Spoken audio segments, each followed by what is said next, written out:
Сәлеметсіздер ме оқушылар? Бүгін бізде 8-ші сынып алгебра пәнінен 3-ші тоқсандағы БЖБ тапсырмаларын бірге талдап шығаратын боламыз. Бірінші нұсқа, бірінші есеп. Берілген f от x тең болады x минус 5-тің квадраты қосылған 10 функциясы үшін астында парабола төбесін анықтаңыз. Параболаның симметрия өсін табыңыз, OX өсімен қиылысу нүктесін табыңыз, OY өсімен қиылысу нүктесін табыңыз және функцияның графигінің эскизін салыңыз делінген екен. Енді осыларды бірге орындайық. Астында парабола төбесін анықтаңыз дейді. Параболаның төбесі ол бізде мына жазатын болсақ, негізгі формуласын а x минус m жақшаның сыртында квадраты қосылған n формуласы арқылы. Параболаның төбесін анықтайтын ол бізде n болады екен. Енді осы жерде, мына жерде m бізде 5-ке тең болып тұр, m 5-ке тең, ал n бізде 10-ға тең. Сонда параболаның төбесі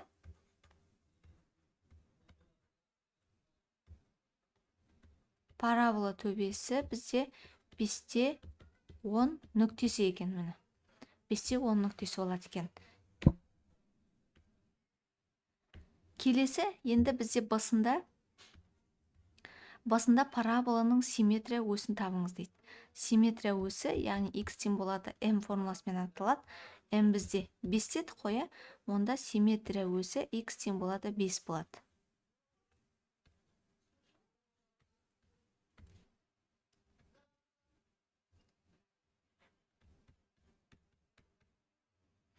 Келесі бізде сысында бізде OX өсімен қиылысу нүктесін табыңыз дейді. Яғни бізде y-іміз 0-ге тең деп алып, ары қарай теңдеуді шығарамыз. Яғни осы минус x минус 5 квадраты қосылған 10 тең болады 0-ге дейміз. OY өсімен қиылысу нүктесін табу үшін. Сонда бізде минус, мынаны қысқаша көбейту формуласына салып ашып аламыз. X-тің квадраты азайтылған 10x қосылған 25 жақшы жабылған қосылған 10 тең болады 0. Енді жақшаны ашсақ, минус x-тің квадраты плюс 10x минус 25 плюс 10 тең болады 0. Минус x квадрат минус 10, мына жерде, минус 10x минус 15 болады екен, тең болады 0. Ары қарай x1 және x2-ні табамыз. x1 дискриминант табамыз. Минус 10-ның квадраты бізде 100-ге тең, азайтылған 4 көбейтілген минус 1 көбейтілген минус 15. Мына жерде 4-ті минус 1-ге көбейтсек минус 4, минус 4-ті минус 15-ге көбейтсек 60 болады. 60 болады. 100-ден 60-ты азайтсақ, бізде 40-қа тең болады екен. 40 дегеніміз бізде 2 түбір астында 10-ның квадратына тең. Енді x1-ді табатын болсақ, біз мына жерде минус 10 болса, мұнда плюс 10 болады. 10 қосылған 2 түбір астында 10. Бөлімінде минус 2. 10-ды минус 2-ге бөлсек, бізде минус 5. Минус болады, плюс пен минус. 2-ні 2 бөлсек 1 болады да, түбір астында 10 қалады. Келесі x2. x2-ні табатын болсақ, 10 азайтылған 2 түбір астында 10 бөлімінде минус 2, сонда минус 5 плюс түбір астында 10 болады екен.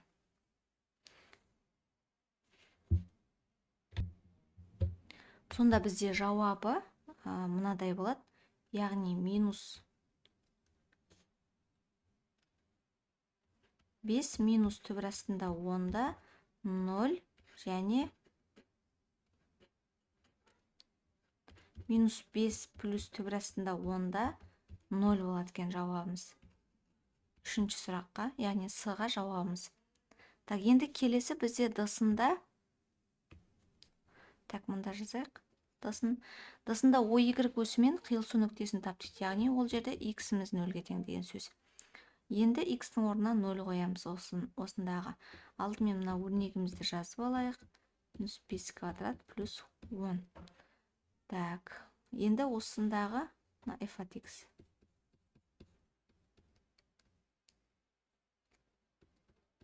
Так, осы жердегі x-тің орнына 0 қоямыз. Минус 0 азайтылған 5-тің квадраты қосылған 10. 0-ден 5-ті азайтсақ бізде минус 5. Минус 5-тің квадраты 25-ке тең, алдында минусы бар. Минус 25 қосылған 10 тең болады. Минус 15 болады. Минус 15 болады. Сонда жауабы бізде так, x 0-ге тең болғанда y-іміз минус 15-ке тең екен.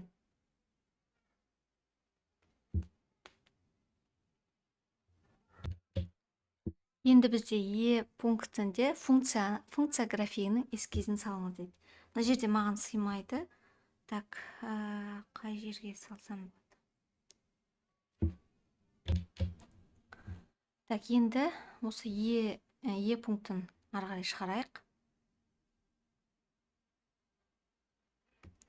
Так, бізде мына параболаның төбесі 5-те 10 нүктесі дейді. Яғни x-іміз, x, y қой.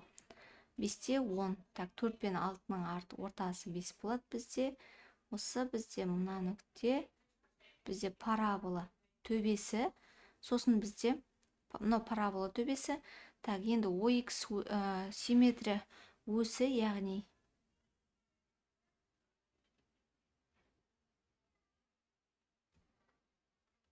так, осылай болады, симметрия өсі. Так, сосын бізде так, OX өсімен қиылысу нүктесі, ол бізде минус 5-те минус түбірасты 10-да 0 дейді. Ол бізде шамамен ол екі нүкте, мына екі нүктені мына жақта 1,8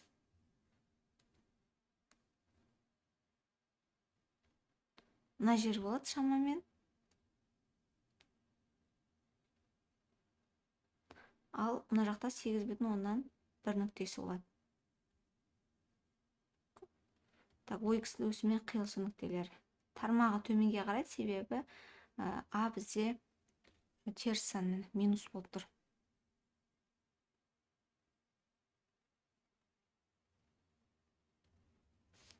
Сосын OX өсімен қиылысуны, OY өсімен қиылысу нүктесі, ол бізде 0-де минус 15, яғни минус 15, ол бізде мына жерде. Ол емес. Мына жерде болады. Так, осыны бір-бірімен қосамыз. Біздің графигіміз, функцияның графигінің эскизі осындай болып шығады екен. Келесі бізде енді екінші есебімізде y тең болады x квадрат азайтылған 3x қосылған 4 функциясы берілген. Астында бізде f-7, f4 функцияның мәндерін табыңыз дейді. Яғни мына жердегі -7, 4 дегендер x-ның орнына қойып, функцияның мәнін, яғни y-тің мәнін тап деген сөз. Астында f-7 деп жазайық, тең болады. Так, бірінші функциямыз жазылайық алдымен. Функциямыз жазылайық. Y тең болады, x-тің квадраты азайтылған 3x қосылған 4. Енді x-тің орнына -7-ні қоямыз. -7-нің квадраты азайтылған 3 көбейтілген -7 қосылған 4. Тең болады. -7-нің квадраты бізде 49-ға тең. Так, минус пен минус бізде плюсті береді. 3-те 7-ге өтеміз, 21 болады. Қосылған 4.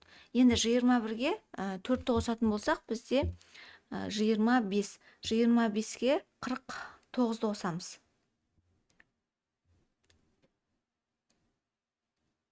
74 болады.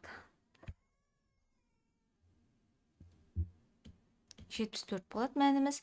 Келесі енді бізде x-тің орнына 4-ті қойып қараймыз. Яғни 4-тің квадраты азайтылған 3 көбейтілген 4 қосылған 4 тең болады. 4-тің квадраты 16-ға тең, азайтылған 3 4-ке өсек 12-ге тең, қосылған 4.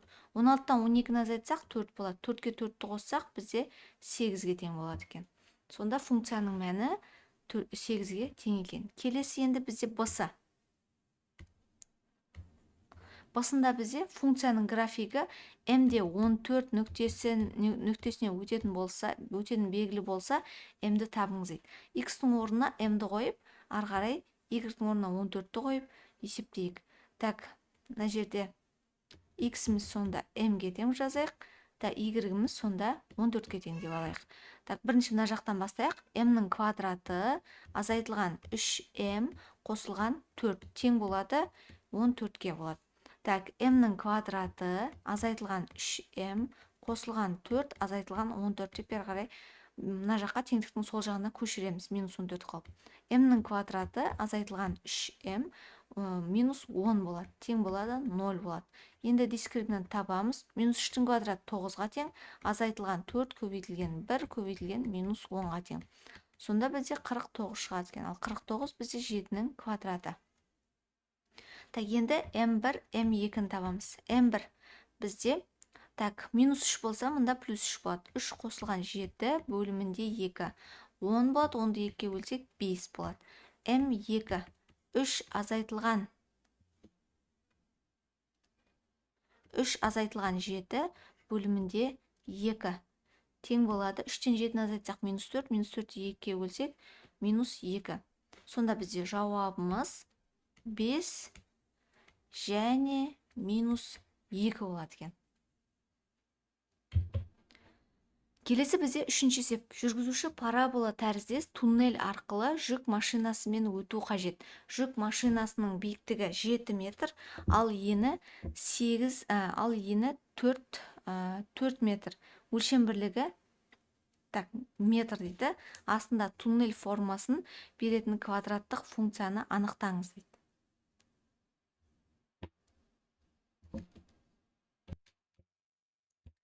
Енді туннель формасын беретін квадраттық функцияны анықтауға жете астында бізде. Бізде мына туннельдің қарап отырсақ формасында параболаның төбесі 0,8, 0,8. Y-іміз 8-ге тең, X-іміз 0-ге тең. Парабола төбесі. Сосын OX осымен қиылысу нүктелері минус 4-те 0 және 4-те 0. Минус 4-те 0 және 4-те 0 екен. Енді бізде функциямыздың графигі мынандай болатын еді. А, x минус m-нің квадраты қосылған n болатын еді. Осы жердегі m-нің және n-нің орнына апарып қояйық. Y тең болады. А, x минус m бізде 0-ге тең. Мына жерде m 0-ге, n 8-ге тең деп жазып кетейік мына жерге. Квадраты қосылған n. Қосылған 8 дейміз.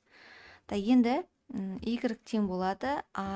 X-тен 0-ді азайтсақ x квадрат қосылған 8. Енді осы жерде мына жердегі мынаған или мынаған орнына қойып x пен y-тің мәнін. Енді 4-те 0 деп алайық. Осы қиылысу нүктесін алайық. X 4-ге тең, y 0-ге тең. Осыны қою арқылы a-ның мәнін тауып алайық. Сонда бізде y-іміз 0-ге тең дейміз. A көбейтілген x-тің орнына 4 қоямыз. 4-тің квадраты қосылған 8. 4-тің квадраты 16, a қосылған 8. 0-ді мына жақта қояйық. Тең 0-ге 16 a тең болады минус 8-ге. A тең болады минус 16-дан 8-ге. Ол бізде минус 2-ден 1-ге тең болады екен. Сонда функциямыздың графигі x тең болады минус 2-ден 1 x-тің квадраты қосылған 8-ге тең екен.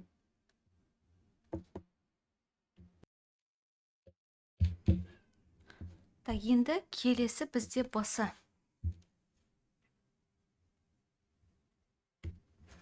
Келесі енді бізде басында жүк машинасы осы туннельден өте ала ма, жауабын негіздеңіз дейді. Жүк машинасының биіктігі бізде 7 метр, ал енді 4 метр дейді. Яғни мына жағында, мына жерден осындай болады да, ені. Яғни ол жерде мында минус 2, ал мында 2 болады. 4 метр болатын болса ені. Сонда x 1 тең болады минус 2, x 2 тең болады 2 деп екеуінің біреуін алсақ болады. яғни мына жерде 8 кетіп қалған ба?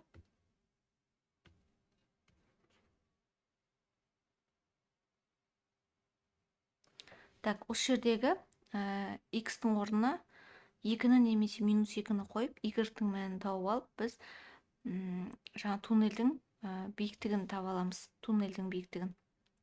Яғни y тең болады дейік. Так, минус 2-ні қойық, е?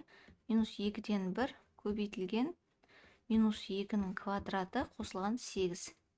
Минус 2-ден 1 көбейтілген минус 2-нің квадраты 4-ке тең қосылған 8. Так, мұнда 2 мен 4 қысқарады, мұнда 1, мұнда 2 болады.